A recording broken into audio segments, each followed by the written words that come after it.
ಶ್ರೀ ಗಣೇಶಾಯ ನಮಃ. ಕದಂಬ ಕನ್ನಡ ಜಿಲ್ಲೆಯ ಹೋರಾಟದ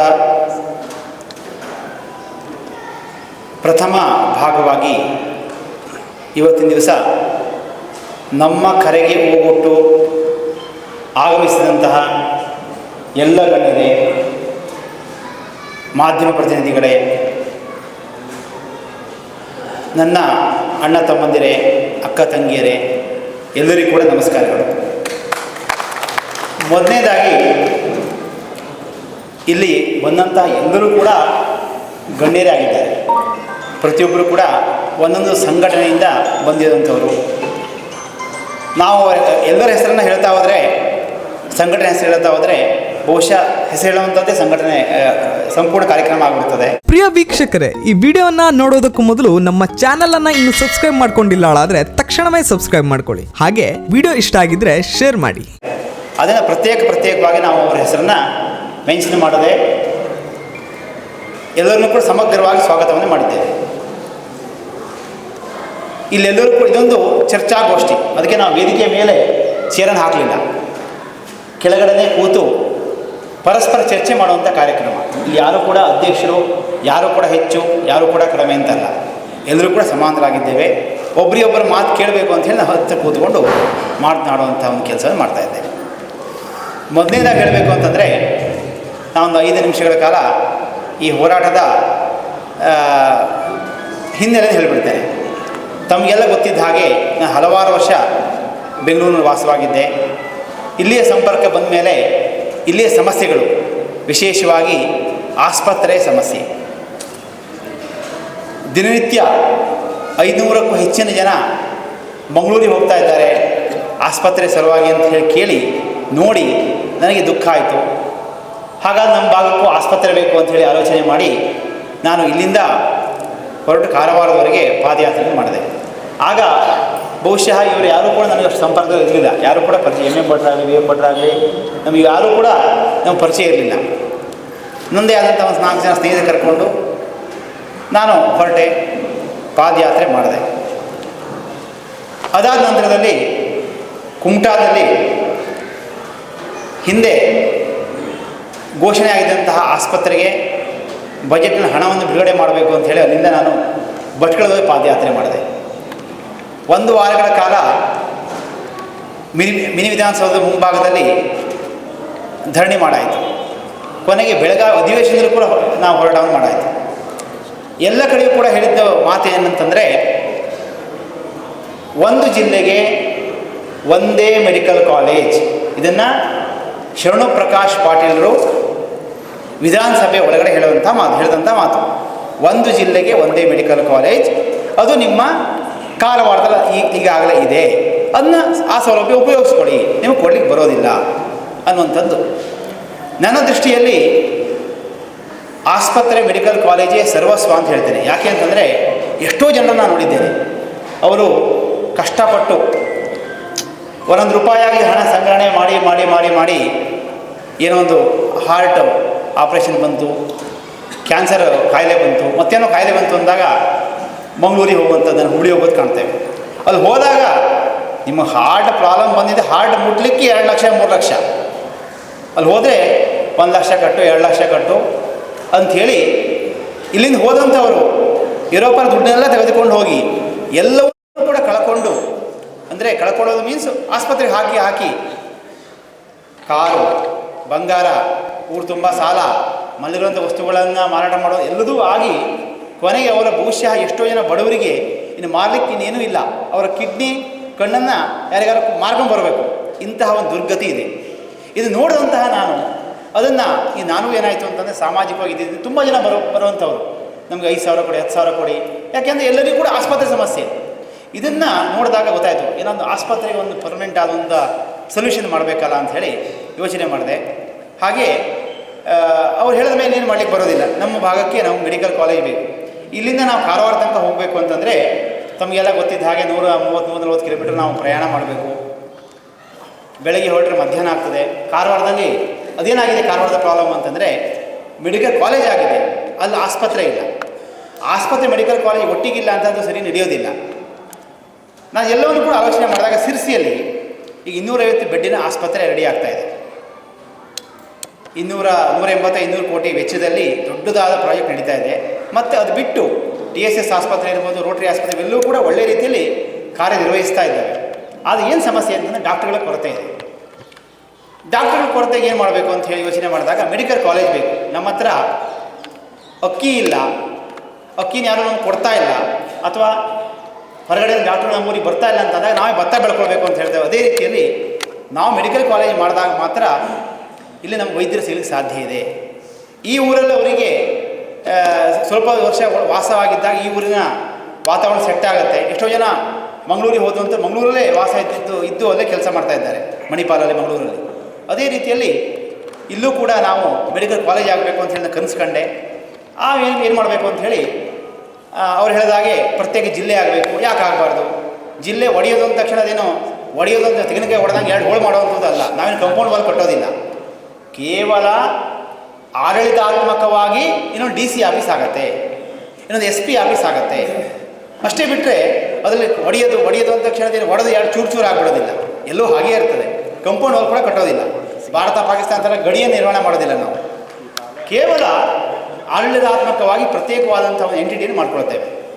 ಅದೆಲ್ಲವನ್ನೂ ಕೂಡ ಯೋಚನೆ ಮಾಡಿಕೊಂಡು ನಮ್ಮ ಹಿಂದೆಲ್ಲ ಹೋರಾಟ ಮಾಡಿದಂತಹ MM ಭಟ್ರನ್ನು ಸಂಪರ್ಕ ಮಾಡಿ, ಹಾಗೆ ನಮ್ಮ BM ಭಟ್ರು, ಶೋಭಾ ನಾಯಕರು ಎಲ್ಲ ಹೆಸರು ಹೇಳ್ತಾ ಹೋದರೆ ತುಂಬ ಜನ ಇದ್ದಾರೆ. ಎಲ್ಲ ಗಣ್ಯರ ಮಾರ್ಗದರ್ಶನ ತೆಗೆದುಕೊಂಡು ನಾನು ಯೋಚನೆ ಮಾಡಿದೆ, ಏನಾದ್ರು ನಾವು ಮಾಡಬೇಕಲ್ಲ ಅಂಥೇಳಿ ನಾವು ಸಂಕಲ್ಪ ಮಾಡಿಕೊಂಡ್ವಿ. ನನಗೆ ಈ ಹೋರಾಟಕ್ಕೆ ಮುಖ್ಯವಾದಂತಹ ಸ್ಫೂರ್ತಿಯಿಂದ ಉಪೇಂದ್ರ ಪೈ ಅವರು ಪಾಪ 10 ವರ್ಷಗಳ ಕಾಲ ನಿರಂತರ ಹೋರಾಟ ಮಾಡ್ತಾ ಬಂದರು. MM ಭಟ್ ಹೇಳಿದಾಗ ಹಿಂದೆ ಮಾಳಿನಲ್ಲಿ ವಕೀಲರು, ಅವ್ರ ಹಿಂದೆ VS ಸೋಂದೇವರು ಹೋರಾಟ ಮಾಡಿದ್ರು ಕೂಡ ಇದನ್ನು ಒಂದು ಹಂತಕ್ಕೆ ತೆಗೆದುಕೊಂಡು ಹೋದರು ಉಪೇಂದ್ರ ಪೈ ಅವರು.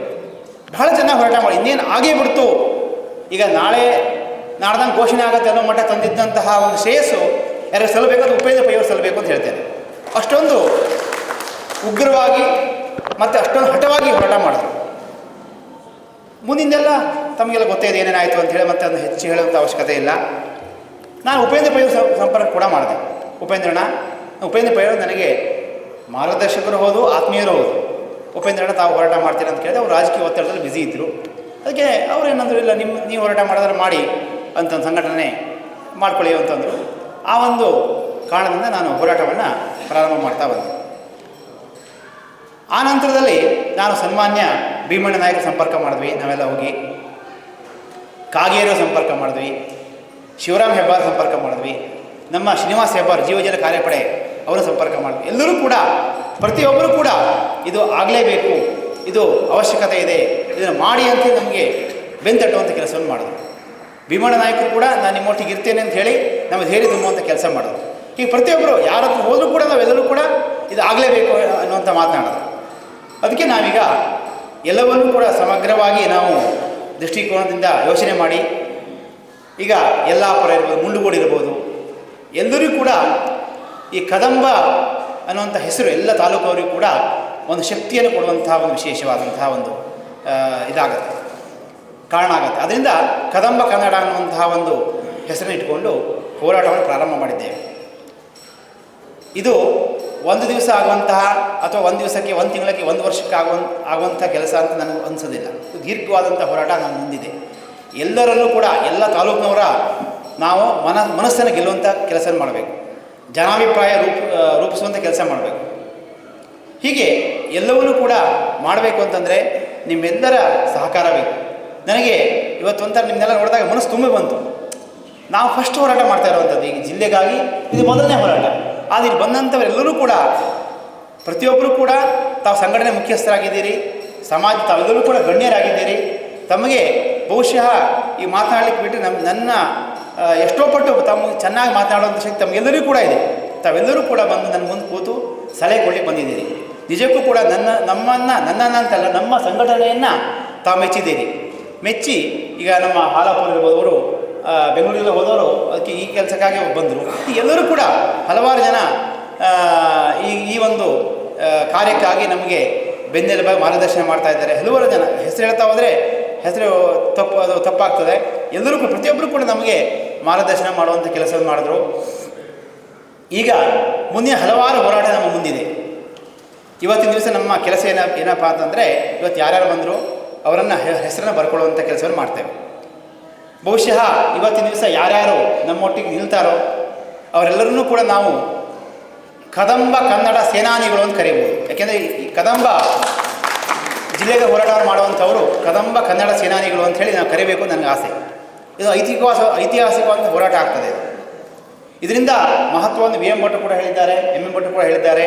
ಮತ್ತು ಹೆಚ್ಚು ಅದ್ರ ಬಗ್ಗೆ ಹೇಳುವಂಥ ಅವಶ್ಯಕತೆ ಇದೆ. ಎಲ್ಲರಿಗೂ ಕೂಡ ಗೊತ್ತಿದೆ, ಜಿಲ್ಲೆ ಆಗೋದನ್ನ ಪ್ರಯೋಜನ ಗೊತ್ತಿದೆ. ಜಿಲ್ಲೆ ಆಗೋದ್ರಿಂದ ಎಷ್ಟೋ ನಮ್ಮ ಫಾರಂ ನಂಬರ್ 3 ಸಮಸ್ಯೆಗಳು ಕೂಡ ಎಷ್ಟೋ ಮಟ್ಟಿಗೆ ಕಡಿಮೆ ಆಗ್ತದೆ. ಅದರ ಈಗ ಸೆಟ್ಬ್ಯಾಕ್ ಬಿಡುವಂಥದ್ದು ಇರ್ಬೋದು, ಅಪ್ರೂವಲ್ ಸಿಗುವಂಥದ್ದು ಇರ್ಬೋದು, ಎಷ್ಟೋ ಮಟ್ಟಿಗೆ ಅದು ಸಡಿಲ ಆಗ್ತದೆ. ತಾಲೂಕು ಅಂದಾಗ ಜಿಲ್ಲಾ ಕೇಂದ್ರ ಅಂದಾಗ ಬೇರೆ. ಮತ್ತು ಜಿಲ್ಲಾ ಕೇಂದ್ರ ಆದಾಗ ಇಲ್ಲಿ ಪೊಲೀಸರು SP ಆಫೀಸ್ ಇಲ್ಲೇ ಇರೋದ್ರಿಂದ ಇಲ್ಲಿನ ಈ ಭಾಗದ ಪೊಲೀಸ್ ವ್ಯವಸ್ಥೆ ಕೂಡ ಇನ್ನೂ ಚೆನ್ನಾಗಾಗ್ತದೆ. ಈ ಎಲ್ಲವೂ ಕೂಡ ತುಂಬ ಅವಕಾಶಗಳಿದೆ, ತುಂಬ ಬೇಕಾದಷ್ಟು ಅನುಕೂಲ ಇದೆ. ಅದು ಮತ್ತೆ ಹೆಚ್ಚು ಹೇಳುವಂಥ ಅವಶ್ಯಕತೆ ಇಲ್ಲ. ಒಂದು ಮೆಡಿಕಲ್ ಕಾಲೇಜು, ಆಗಲೇ ಮೆಡಿಕಲ್ ಕಾಲೇಜ್ ಬಗ್ಗೆ ಒಂದು ಹೇಳುವಂಥ ಒಂದು ಮಾತು ಬಾಕಿ ಇತ್ತು. ಒಂದು ಮೆಡಿಕಲ್ ಕಾಲೇಜು ಇಲ್ಲಿ ಸಿರ್ಸಿಯಲ್ಲಿ ಆದಾಗ ಈಗ 250 ಬೆಡ್ಡಿನ ಆಸ್ಪತ್ರೆ ಕೂಡ ಆಗ್ತಾ ಇರೋದ್ರಿಂದ ಬಹುಶಃ 70-80 ಜನ ನುರಿತ ವೈದ್ಯರು ಇಲ್ಲಿ ಪ್ರೊಫೆಸರ್ಗಳಾಗಿ ಬರ್ತಾರೆ. ಅವರ ಪಾಠ ಮುಗಿದ ಮೇಲೆ ನಮ್ಮ ಸೇವೆ ಸಿಗ್ತಾರೆ. ಅದು TSS ಆಸ್ಪತ್ರೆ ಇರ್ಬೋದು, ರೋಟರಿ ಆಸ್ಪತ್ರೆ ಇರ್ಬೋದು, ಅಥವಾ ಅದೇ ಸರ್ಕಾರಿ ಆಸ್ಪತ್ರೆ ಇರ್ಬೋದು, ಎಲ್ಲ ಕಡೆಯೂ ಕೂಡ ನಮಗೆ ಅವ್ರ ಸೇವೆ ನಮಗೆ ಸಿಗ್ತದೆ. ಅವರ ಒಂದು ಸೇವೆಯಿಂದಾಗಿ ನಾವು ಏನಾದರೂ ಕಾಯಿಲೆಗಳು ಬಂದರೆ ಮಂಗಳೂರಿಗೆ ಹೋಗುವಂತಹ ತೊಂದರೆ ತಪ್ತದೆ ಅನ್ನುವಂಥದ್ದು ನಮ್ಮ ಭಾವನೆ. ಆದ್ದರಿಂದ ತಮ್ಮೆಲ್ಲರ ಈಗ ಸಹಕಾರ ಬೇಕು. ಈ ಒಂದು ಒಳ್ಳೆಯ ಈ ಸುಸಂದರ್ಭದಲ್ಲಿ ನಾವು 19 ತಾರೀಕು ಮಂಗಳವಾರ ದಿವಸ ತಾಯಿ ಮಾರಿಕಾಂಬೆಯ ಸನ್ನಿಧಾನದಲ್ಲಿ ನಾವು ಎಷ್ಟು ಆಲೋಚನೆ ಮಾಡಿದ್ರು ಕೂಡ ನಮ್ಮ ಬುದ್ಧಿ 50% ಅಷ್ಟೇ. ಇನ್ನು 50% ಆ ಯೋಗ ಕೂಡಿ ಬರಬೇಕು ಅಂದರೆ ದೇವರ ಅನುಗ್ರಹ ಬೇಕು. ಅದಕ್ಕಾಗಿ ಆ ಮಾರಿಕಾಂಬಾ ತಾಯಿ ಸನ್ನಿಧಾನದಲ್ಲಿ ಚಂಡಿಕಾ ಯಾಗವನ್ನು ಮಾಡಿ, ತಾಯಿ ಇಷ್ಟು ವರ್ಷಗಳ ಕಾಲ ನಾವು ಹೋರಾಟ ಮಾಡಿದ್ದೇವೆ, ಇನ್ನೂ ಫಲ ಸಿಕ್ಕಿಲ್ಲ, ಹೇಗಾದರೂ ಮಾಡಿ ನೀನು ನಮ್ಮನ್ನು ಕಾಪಾಡಬೇಕು ಅಂಥೇಳಿ ಒಂದು ಚಂಡಿಕಾ ಯಾಗವನ್ನು ಮಾಡಿಸಿ ಪೂರ್ಣಾವತಿಯನ್ನು ಮಾಡಿ ಆ ಒಂದು ತಾಯಿ ಅನುಗ್ರಹದ ಪ್ರಸಾದವನ್ನು ಆ ಮನವಿ ಪತ್ರಕ್ಕೆ ನಾವು ಹಾಕ್ಕೊಂಡು ಅವತ್ತಿನ ದಿವಸ AC ಆಫೀಸಿಗೆ ಪ್ರಪ್ರಥಮವಾದಂತಹ ಮನವಿಯನ್ನು ಕೊಡುವಂಥ ಕೆಲಸವನ್ನು ನಾವು ಮಾಡಲಿಕ್ಕೆ ಎಲ್ಲರಿಗೂ ಉತ್ಸುಕರಾಗಿದ್ದೇವೆ. ತಮ್ಮೆಲ್ಲರ ಸಹಕಾರ ಬೇಕು. ಅವತ್ತಿನ ದಿವಸ ಬೆಳಗ್ಗೆ ನೀವು ಎಲ್ಲರೂ ಕೂಡ 10 ಗಂಟೆಗೆ ಮಾರಿಕಾಂಬಾ ದೇವಾಲಯದ ಹತ್ತಿರ ಬರಬೇಕು. ಆ ನಂತರದಲ್ಲಿ ಅವತ್ತು ಮನವಿ ಕೊಟ್ಟಾದ ನಂತರ ಪ್ರತಿ ತಾಲೂಕಲ್ಲೂ ಕೂಡ ನಾವು ಸಮಿತಿಗಳನ್ನು ರಚನೆ ಮಾಡುವಂಥದ್ದು, ಅಲ್ಲಲ್ಲಿ ಮನವಿ ಕೊಡುವಂಥ ಕೆಲಸವನ್ನು ಮಾಡುವಂಥದ್ದು, ಅಲ್ಲಲ್ಲಿ ಪೂರ್ವಭಾವಿ ಸಭೆ ಕರೆಯುವಂಥದ್ದು, ಮತ್ತು ಮುಂದೆ ಎಲ್ಲವೂ ಕೂಡ ಆದಮೇಲೆ ನಮ್ಮ ಮನಸ್ಸಿನ ಆಲೋಚನೆ ಇರುವಂಥದ್ದು ಜಿಲ್ಲೆ ಸಂಪೂರ್ಣ ಕವರ್ ಆಗುವಂಥ ರೀತಿಯಲ್ಲಿ ಒಂದು ರಥಯಾತ್ರೆಯನ್ನು ಮಾಡಬೇಕು. ಕನ್ನಡ ರಥಯಾತ್ರೆ, ಕದಂಬ ಕನ್ನಡ ರಥಯಾತ್ರೆಯನ್ನು ಮಾಡೋಣ ಅಂತೆಲ್ಲ ನಮ್ಮ ಆಲೋಚನೆ ಇದೆ. ಹೀಗೆ ಯಾವ್ದು ಮಾಡಬೇಕು ಅಂದರೂ ಕೂಡ ನಿಮ್ಮೆಲ್ಲರ ಸಹಕಾರ, ವಿಶ್ವಾಸ ಎಲ್ಲವೂ ಕೂಡ ಬೇಕಾಗತ್ತೆ. ಮುಂದಿನ ದಿವಸದಲ್ಲಿ ಇದ್ರ ಬಗ್ಗೆ ರೂಪುರೇಷೆಗಳನ್ನು ನಿಮ್ಮೊಟ್ಟಿಗೆ ಚರ್ಚೆ ಮಾಡಿ ಅದು ಮಾಡುವಂಥ ಕೆಲಸ ಮಾಡ್ತೇವೆ. ಇವತ್ತಿನ ದಿವಸ ನೀವು ನಮ್ಮೊಟ್ಟಿಗೆ ನಿಂತು ಧೈರ್ಯ ತುಂಬಿ ಇದು ಒಳ್ಳೆಯ ಕೆಲಸ ಮಾಡು ಅಂಥೇಳಿ ತಾವು ಬೆಂಬಲ ಕೊಟ್ಟು ಬಂದಿದ್ದಕ್ಕೆ ನೀವು ತುಂಬ ತುಂಬ ತುಂಬ ಧನ್ಯವಾದಗಳು. ಆಮೇಲೆ ತಮ್ಮೆಲ್ಲರೂ ಕೂಡ ತಮ್ಮಲ್ಲಿ ಯಾರು ಸಲಹೆ ಸೂಚನೆ ಕೊಡೋರಿದ್ದರೆ ಯಾರು ಬೇಕೋ ತಾವು ಸಲಹೆ ಸೂಚನೆ ಕೊಡ್ಬೋದು, ಬಂದು ಮಾತನಾಡ್ಬೋದು. 3 ನಿಮಿಷಗಳ ಕಾಲ ಪ್ರತಿಯೊಬ್ಬರಿಗೂ ಕೂಡ ನಾವು ಅವಕಾಶ ಕೊಡ್ತೇವೆ.